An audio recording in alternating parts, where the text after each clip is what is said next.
movidas contra vários dispositivos do chamado pacote anticrime, entre eles o que trata do juiz das garantias. E o início do julgamento com o voto do ministro Luiz Fux, reconhecendo a inconstitucionalidade do juiz das garantias. Parece piada, mas infelizmente é verdade. Por que falar do juiz das garantias? Na minha opinião, porque é a mais importante inovação do processo penal brasileiro desde a Constituição de 88. Meu avô, advogado, professor, dizia que seria bom se nós pudéssemos ter um dia de ditador. E nesse dia de ditador poderíamos fazer a lei que quiséssemos sem que o parlamento pudesse interferir nela, ou seja, aprovar uma lei tal qual nós gostaríamos. Se eu pudesse ter um dia de ditador e aprovar uma lei para mudar o processo penal brasileiro, eu aprovaria o juiz das garantias. Mas a lei nesse ou naquele artigo pode ter uma melhora, eu posso... Sim, mas a existência do juiz de garantias, a separação do julgador que atua na primeira fase da persecução penal e tem contato com o material da investigação, com o juiz que vai presidir a produção das provas em contraditório, sentenciar de acordo com aquele material, e principalmente a função do juiz de garantias, que é assegurar a imparcialidade do juiz de mérito, é fundamental para o processo penal.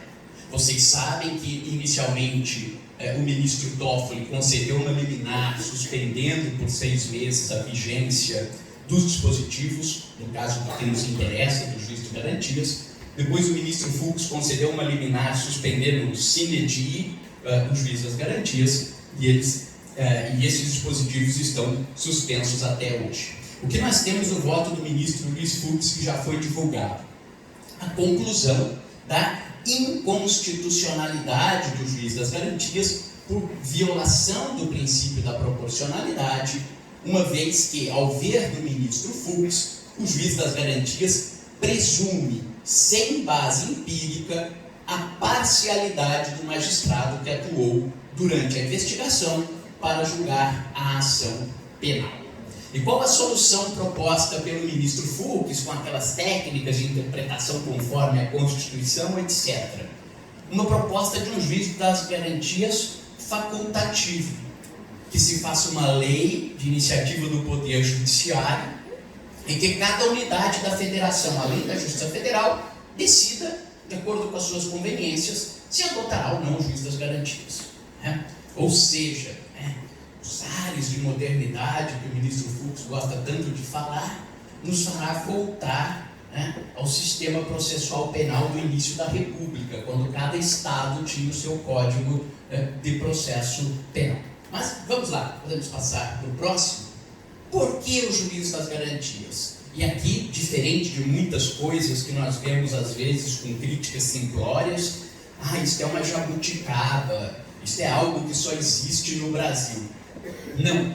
A exigência de juiz das garantias visa assegurar a imparcialidade do julgador. Diversos diplomas internacionais e regionais de direitos humanos, Pacto Internacional de Direitos Civis e Políticos, Convenção Europeia de Direitos Humanos, Convenção Interamericana de Direitos Humanos, assegura o direito a um juiz imparcial. Mas não basta enunciar o direito ao juiz imparcial. É preciso estabelecer condições para evitar riscos de parcialidade. E justamente preocupado com isso, a Corte Europeia de Direitos Humanos, no início da década de 80, em 2 casos famosos envolvendo a Bélgica, caso Piersac e caso de Kuber, disse algo do tipo: o juiz que instrui não julga. É importante aqui atentar para as palavras, normalmente pelas traduções. O que eles chamam de instrução lá é o que nós chamamos aqui de investigação. Nosso código fala em investigação na fase policial e instrução na fase judicial de produção de prova. Os países europeus chamam de instrução o que é a nossa fase de investigação. Então, o que esses acórdãos diziam é: o juiz que participa da investigação não pode julgar. Depois, a Corte Europeia evolui, no final da década de 80, no caso Hauschild versus Dinamarca, caso Nortier versus Países Baixos, caso Saraiva de Carvalho versus Portugal, dizendo, olha, não é bem assim.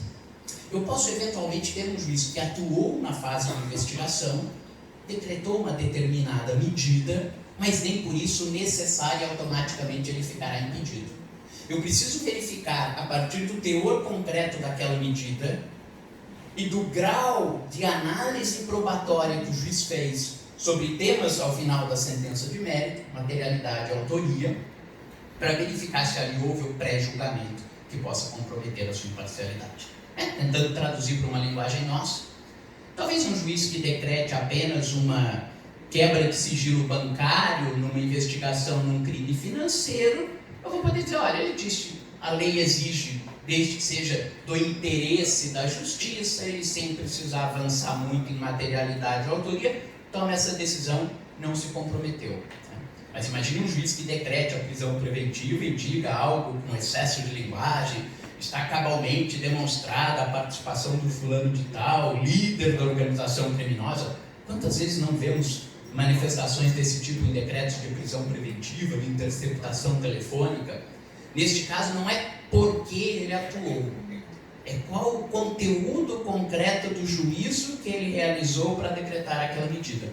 Um juízo de antecipação da concepção de culpa, um pré-conceito na acepção legítima da palavra. O conceito prévio dele é de que aquela pessoa é o culpado, antes do momento adequado para a análise da culpa ou inocência, que é na sentença, depois da produção de todas as provas.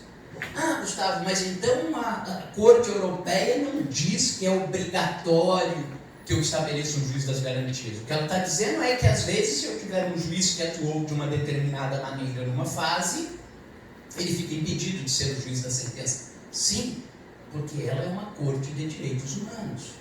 Ela não interfere na legislação específica de cada um dos países. E o que ela julga são atos concretos, são determinados processos em que certos fenômenos ocorreram.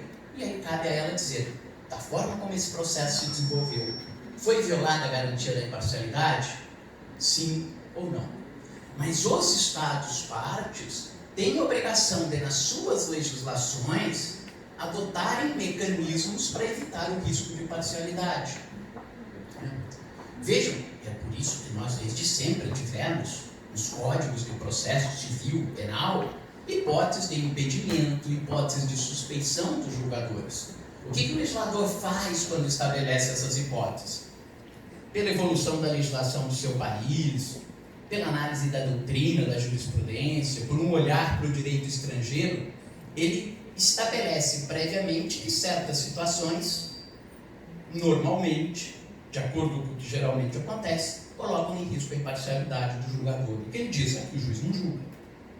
O juiz não pode julgar o seu parente. Sim, o juiz vai julgar o seu irmão. Por que não pode?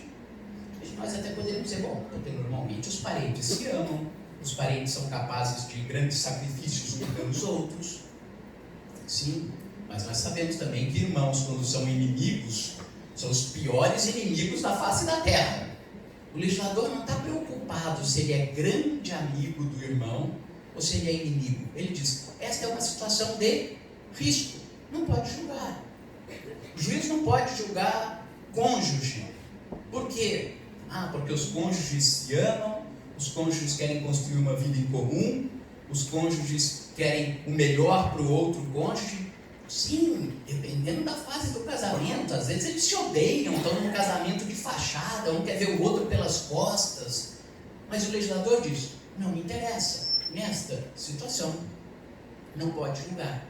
E era isto que nós temos quando se estabelece o juiz das garantias. E aqui eu faço uma certa provocação ao ministro Fux. Código de processo da CPP está errado ali. Código de processo civil de 2015. Sabem quem presidiu a comissão que fez o anteprojeto? Ministro Luiz Fux. E ele disse que o juiz das garantias é inconstitucional porque cria uma presunção absoluta de parcialidade sem base empírica.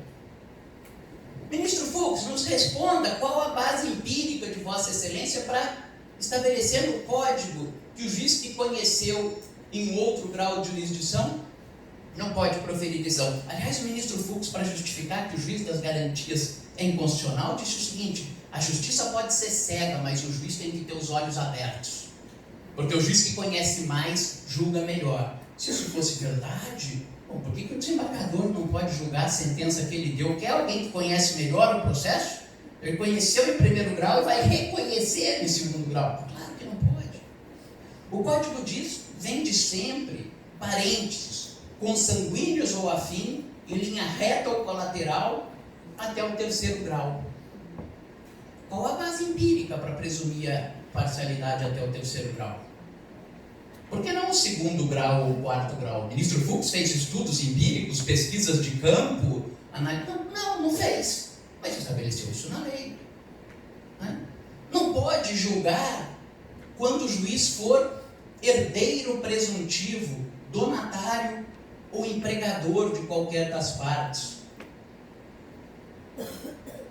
Qual o estudo empírico sobre os herdeiros presuntivos? Toda hora está cheio de casos, né? O juiz herdeiro presuntivo, nossa, ele deve ter analisado uns 2.800 casos, estabeleceu a proporção de cada um, criou uma base empírica para daí criar essa regra que até então não existia nos nossos códigos. É uma regra nova. Qual a base empírica para isso? Não tem por quê? Porque é papel do legislador estabelecer regras gerais e abstratas, claro, dentro de uma ideia de razoabilidade do devido processo substancial. Uma lei absolutamente absurda e irrazoável pode ter um controle de constitucionalidade, mas será que é necessário base empírica de tudo que o legislador aprove para que seja constitucional? Não me parece que isso esteja adequado. Mas então aqui está, qual a base empírica? Estudos sobre heurísticas e vieses feitos pela psicologia cognitiva demonstram que nós, muitas vezes inconscientemente, no nosso agir, somos levados a tomar determinadas decisões por certos fatores.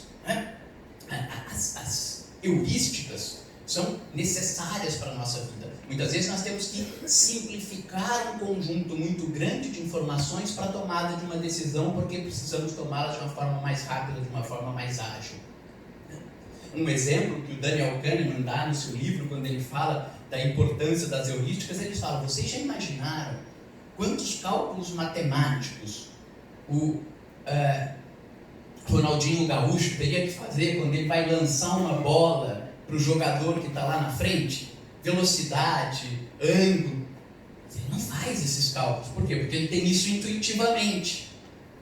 Então, não é ruim emprego de heurísticas. Muitas vezes ele é necessário. Muitos de nós certamente já ouviram uma expressão do tipo: às vezes menos é mais. O que é o às vezes menos é mais? Às vezes eu preciso eliminar uma sobrecarga de informações para que eu consiga decidir rápido, sobre pena de um efeito de saturação. Mas a demonstração de uma série de heurísticas, o Daniel Kahneman, por exemplo, fala que a heurística da ancoragem, estas heurísticas geram vieses entre nós. A ideia da ancoragem é que se eu jogar uma âncora, eu me apego aonde a âncora está presa. Isto pode me comprometer. Há um estudo mais antigo, do meados do século passado, do Leon Festinger, que trata do que ele chama de dissonância cognitiva. Ele fala: todos nós, quando decidimos, buscamos depois o estado de conforto, que é um estado de consonância cognitiva. Nós queremos estar bem. E a partir dali, nós passamos a fazer o quê? A procurar desprezar elementos contrários àquela nossa escolha. Você está lá virando e fala: alguém que pratique corrida aqui. Você fala: vou comprar um tênis da Mizuno ou um tênis da ASICS. Aí você vai lá, entra na internet, pesquisa, não sei o que. Esse é mais leve, esse é mais durável, esse é de tal geração. Aí você vai lá, escolhe e compra, porque você achou aquele melhor. Aí depois alguém chega e você fala: não, acho que você escolheu mal, olha, o outro tem tal ou qual coisa. O que a gente fala? A gente começa inconscientemente a defender aquilo que a gente comprou. Não, mas esse é melhor por causa disso, vai durar mais. Não, mas olha, ele se amolda, então pode ser até que o outro para as outras pessoas, mas olha, esse se amolda melhor ao meu pé por tal ou qual motivo. O juiz vai fazer isso. Se o juiz Passou 6 meses ouvindo no Ministério Público o delegado de polícia falando que o fulano é mau, que o fulano é bandido, que o fulano é reincidente, que o fulano é traficante, que ele é o líder de uma organização criminosa, decretou quebra de sigilo bancário, quebra de sigilo telemático, desencadeia operação, busca e apreensão, prisão temporária. Então ele fez uma pré-concepção de que o fulano é criminoso porque ele é mau, não porque ele é humano. Porque todos nós somos assim. Porque depois que nós tomamos uma decisão, nós tendemos a sobrevalorizar os que confirmam aquela decisão e subvalorizar os elementos contrários àquela decisão. Por quê? Porque nós não queremos desconforto, nós queremos conforto cognitivo. É por isso a teoria da dissonância cognitiva. Eu procuro eliminar os fatores contrários. Lewis já falava no efeito de congelamento, e aqui uma base empírica mesmo. Há um trabalho do Schunemann, do que ele chama de efeito aliança ou efeito perseverança. Veja que não era nem da própria pessoa. Vou traduzir para um exemplo nosso aqui brasileiro. O que ele fez? Ele pegou um grupo de juízes, só juízes. Dividiu os juízes em duas partes, A e B. E aí virou para esses juízes e pegou um caso concreto. Um caso que seria uma bola dividida. Não era um caso claramente para receber a denúncia, nem um caso claramente para rejeitar a denúncia. Um caso que ele poderia falar, um juiz aqui mais garantista vai rejeitar, um juiz mais punitivista vai receber. E deu o trabalho, o mesmo caso, com as mesmas provas, para os dois grupos. E virou e falou para um grupo o seguinte: aqui vocês são, vejam, a base fática da justa causa é a mesma. Para um grupo vocês são o Ministério Público, e outro grupo vocês são juízes. Para o grupo do Ministério Público falou: você, Ministério Público, com base nesses elementos, ofereceria denúncia? E para o outro grupo ele falou: vocês, juízes, o Ministério Público tendo oferecido uma denúncia nesse caso, vocês receberiam ou rejeitariam essa denúncia? Os mesmos fatos, a mesma análise de justa causa. O grupo daqueles que eram promotores naquele caso, a maior parte disse: eu não vou oferecer denúncia aqui porque os elementos são frágeis. No grupo dos juízes, a maior parte disse: eu recebo esta denúncia. E qual a conclusão do Schunemann? Schunemann disse o seguinte: veja bem, por que o juiz, nesse caso, o papel de juiz, levou ao maior número de recebimento da denúncia? Porque eu dei uma informação inconsciente para aqueles juízes. O Ministério Público já analisou esses elementos e concluiu que tem justa causa, por isso ele ofereceu a denúncia. E aí o juiz fala: bom, o Ministério Público é um cara cuidadoso, passou num concurso difícil como o meu, deve saber do direito. Se ele já deu uma primeira olhada e já ofereceu a denúncia, é porque deve ter justa causa aqui. Receberam a denúncia com mais facilidade. E o fulano, que era o Ministério Público, não ancorado em nada, falou: agora eu tenho que fazer o primeiro exame. Eu tenho que ler esse material e verificar, é ou não é caso de denunciar. Como o caso era ruim, a maioria, sem nenhum preconceito, sem nenhuma âncora, sem nenhuma influência prévia, disse: eu não ofereço a denúncia.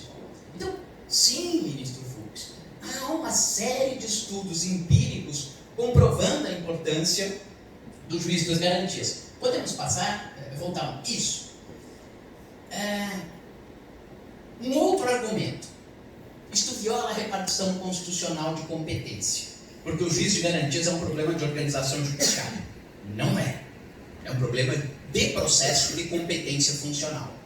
E olha, não precisa inventar a roda. Estamos falando de Adolf Vahr, final do século XIX.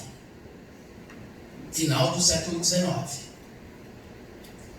Ele diz que a competência funcional envolve a repartição de diferentes funções jurisdicionais na mesma causa, visando uma cooperação de diferentes juízes, determinando o âmbito do poder judiciário dos vários graus poderão exercitar. Falava em competência funcional de um grau para o outro. Porque nós temos, em fases do processo, tribunal do júri, é competência funcional. Tribunal do júri é só organização judiciária?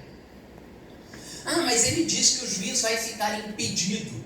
De novo, matéria processual. Impedimentos e suspeições são matérias de processo, não de organização judiciária. O que é matéria de organização judiciária é dizer, naquele estado, quem vai ser o juiz de garantias de quem, né? Rio de Janeiro tem um sistema tabelar. Não é juiz de garantias ainda, mas que pode ser perfeitamente aplicado para os impedimentos e suspeições. O juiz da segunda vara é o substituto natural do da primeira, o da terceira é o substituto da segunda, o da quarta da terceira, e assim sucessivamente. Isso é organização judiciária. O órgão substituto vai ser sorteado. Ou o juiz substituto é o juiz mais velho da comarca. São critérios que aí o Estado estabelece a organização judiciária. Mas dizer que eu tenho que ter um juiz que atua na primeira fase e um juiz distinto que atua na segunda fase, isto não é matéria de organização judiciária. Isso é matéria processual. E vejam vocês que o nosso código é tão ruim nesse ponto, mas tão ruim, que ele não dava nem chance para a sorte. Porque tanto o artigo 75, parágrafo único, quanto o 83, prevêem que o juiz que atuou na fase da investigação fica prevento para a fase processual. Então, imagine uma comarca que tem mais de uma vara. Eu precisei lá de uma prisão preventiva na fase do inquérito. Pedi, distribuiu para um juiz. Ele decretou a prisão preventiva. Bastaria que o código dissesse que a distribuição era livre para ação penal e a gente tinha uma chance de eliminar o problema. O pedido da prisão preventiva foi distribuído para o juiz da segunda vara, depois eu distribuo de novo, caiu para o juiz da quarta vara. Não, o que o nosso código diz? Que o juiz que decidiu na fase da investigação fica prevento para ação penal. As cortes de direitos humanos dizem que o juiz que atuou na fase da investigação fica impedido para a fase posterior. E o nosso código diz que o juiz que atuou na primeira fase fica prevento para a fase posterior. Então, tudo isso coloca em risco a parcialidade. Passar mais um. Por que coloca em risco a parcialidade? Porque o juiz é mau? Porque o juiz quer condenar todo mundo? Não, porque ele está sujeito àqueles vieses inconscientes, difíceis de perceber. Claro, é melhor nós sabermos que ele existe e procurarmos nos precaver. Nós temos um estudo que diga exatamente que o juiz que decretou aquelas medidas na fase do inquérito tem maior propensão a condenar? Podemos fazer bons estudos empíricos sobre isso, porque não quer dizer que antes que os termos que a lei seja inconstitucional. É um bom exemplo. São Paulo, por exemplo, nós já temos algo, comarca de São Paulo, capital, nós temos lá um departamento de inquéritos policiais, que já funciona mais ou menos como um juiz das garantias. O trambique, para respeitar aquele parágrafo único do 75 e do 85, é que quando os autos do inquérito chegam, eles já são distribuídos formalmente. Então aquele inquérito já foi para uma das 40 varas criminais do Foro Central. Já é da segunda, da terceira, da quarta, da quinta. Só que a lei de organização judiciária diz que os juízes do DIPO são os juízes auxiliares de todas as varas. Então aí, em vez de ir para o juiz da vara, vai para esse juiz do DIPO. E ele só atua nessa fase. Aí depois que a denúncia é oferecida, aí vai para aquele juiz da vara que já estava distribuído. Seria um bom estudo. Pegar lugares que não tem, juízes que decretam medidas no curso da investigação e que depois julgam o caso, e ver o número de condenações, por exemplo. E pegar no São Paulo, juiz do DIPO e juiz da vara, para verificar se o número de condenações são maiores ou menores. Um bom exame aí, um bom tema aí para TCC, etc. Mas veja, o que nós temos aqui de mais importante? Duas grandes vantagens do juiz de garantias. Não precisamos ler os artigos, mas o terceiro B e o terceiro C deixam claro, e aqui é diferente.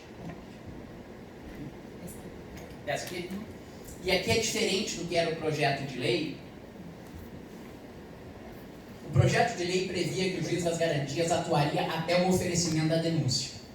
A lei aprovada prevê que o juiz atua até o recebimento da denúncia, portanto na fase intermediária. Eu acho melhor o modelo atual. Por quê? Porque para o recebimento da denúncia, o juiz também vai ter que tomar contato com os elementos do inquérito policial para analisar a justa causa. Os mesmos elementos do inquérito policial que ele já tomou contato para decretar as medidas cautelares na fase do inquérito.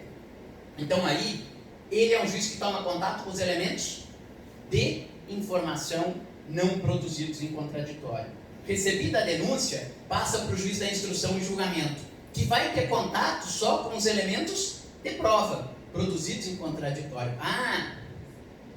Seria melhor se nós tivéssemos, na Itália eles têm 3 juízes diferentes: giudice per la indagine preliminare, nosso juiz das garantias, giudice della udienza preliminare, que é o juiz da fase intermediária, o segundo juiz, e giudice per il dibattimento, o juiz da fase processual. 3. O ministro Fux ia ter um infarto, né? Ele está dizendo que 2 já não dá, que vai aumentar custo, que não sei o quê. Imagina se a gente falar que tem que ter 3. Se é para ter 2, me parece que é melhor. E daí, vejam, um problema desde a comissão de 2000, presidida pela professora Ada. Sempre se discutiu o tema que o professor Aurim Lopes Júnior defende com unhas e dentes, por exemplo, a exclusão física dos autos do inquérito policial, certo? Não adianta nada excluir os autos do inquérito hoje. Por que não adianta excluir os autos do inquérito? Porque se eu excluir fisicamente os autos do inquérito hoje, o sistema que nós temos, o juiz tomou contato com aquele material. Aí você vai dizer, juiz, esqueça tudo que você viu. Não dá. Mas o 155 vai estabelecer que ele não poderá formar sua convicção exclusivamente com base nas provas produzidas no inquérito policial. Sim, mas com um pouquinho de teoria de argumentação ele joga o peso em alguma outra coisa produzida em contraditório e decide. Por que não adianta hoje excluir os autos do inquérito? Porque eu posso separar os autos, mas eu não separei a cabeça do julgador. Calma, não estou falando para dar uma machadada na cabeça do juiz. Não chego a tanto. O que é excluir, dividir a cabeça do juiz? Um juiz toma contato com o material do inquérito e outro juiz toma contato com os elementos produzidos em contraditório. Então, quando o código diz que os autos do inquérito ficarão acautelados na secretaria do juiz das garantias, é isso que ele está querendo dizer. Claro, sempre com aquelas ressalvas de provas cautelares, antecipadas e irrepetíveis. Está dizendo, salvo essas, as outras, fica acautelado. E cá para nós, no meu ponto de vista, é melhor do que a proposta da pura e simples exclusão física. Porque para a valoração das provas decorrentes de fontes pessoais, um dos fatores a ser considerados é a persistência do testemunho, não haver divergências, não haver contradições. É errado, absolutamente errado aquilo que o juiz faz. Pega o depoimento da testemunha. Senhora Ana Paulina, a senhora reconhece essa assinatura? Sim, é minha.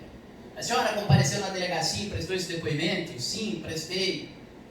A senhora leu antes de assinar? Quer dizer, li, é claro, Ou então vou ler o seu depoimento. Aí o juiz lê o depoimento e fala, a senhora confirma tudo que está aqui? Para dizer, não, juiz, eu tinha tomado uns remédios antes aquele dia. Não vai, confirma, não é o presidente da República para dizer o ex. Não, eu tomei os remédios, por isso que eu mandei essa mensagem. Não é. Ela vai dizer, não, eu fui para a delegacia é coisa séria. O presidente da República não. Delegacia é coisa séria, então eu li antes de assinar. É claro.